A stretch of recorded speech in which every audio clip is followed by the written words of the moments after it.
শয়তান খুশি হয়ে তার ছেলেবেলাদেরকে বলে যে দেখো একজন মুসলমান ইমানদার মুত্তাকি এসে কেমন খুশির কাজ করছে, সে বাম হাতে কাজ করছে। ফেরেশতা ওই শয়তানগুলো আরেক শয়তানের কাছে এরকম আলোচনা শুরু করে। আর যে শয়তানি করে তার পর্যন্ত শয়তান লাগানো আছে। একজন মুমিন সে যদি এরকম কাজ করে তাহলে শয়তান আরেকজন শয়তানের সাথে গর্ব করে যে উমুক মুসলমান, নামদারি মুসলমান, সে মুত্তাকি পরেজগার, সে এমন কাজ করছে। আর জীবনে যে নামাজ পড়ে না এর প্রতি তো শয়তান লাগানো আছে। এটা শয়তানের কোনো আশা যায় না, এক শয়তান আর শয়তানের কোনো কথা বলে না।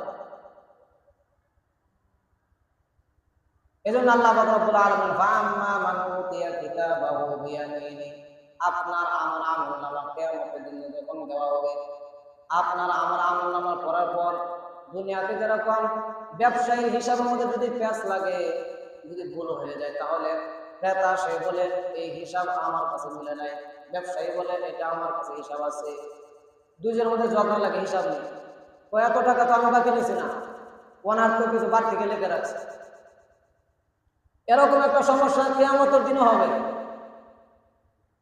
এরকম একটা সমস্যা কিয়ামতের দিনে হবে, যখন তাকে আমলনামা দেওয়া হবে। আমলনামা দেওয়ার পর বলবে এই গুনাহ আমি করছি না, আল্লাহ এই গুনাহ আমি করি না, এত বড় গুনাহ আমি কোনোদিন করি না, আমার 60 বছর হায়াতের মধ্যে এটা মনে হয় ফেরেশতা বেশি দেখছে। তখন এই কথা বলবে আল্লাহ তাআলার কাছে। আল্লাহ তাআলা ফেরেশতাকে বলবেন চার ধরনের সাক্ষীকে আল্লাহ তাআলা উপস্থিত করবেন। কয় ধরনের সাক্ষী? 4 ধরনের সাক্ষী। 4 প্রকারের সাক্ষী আল্লাহ তাআলা উপস্থিত করবেন আপনার এই কথাকে অস্বীকার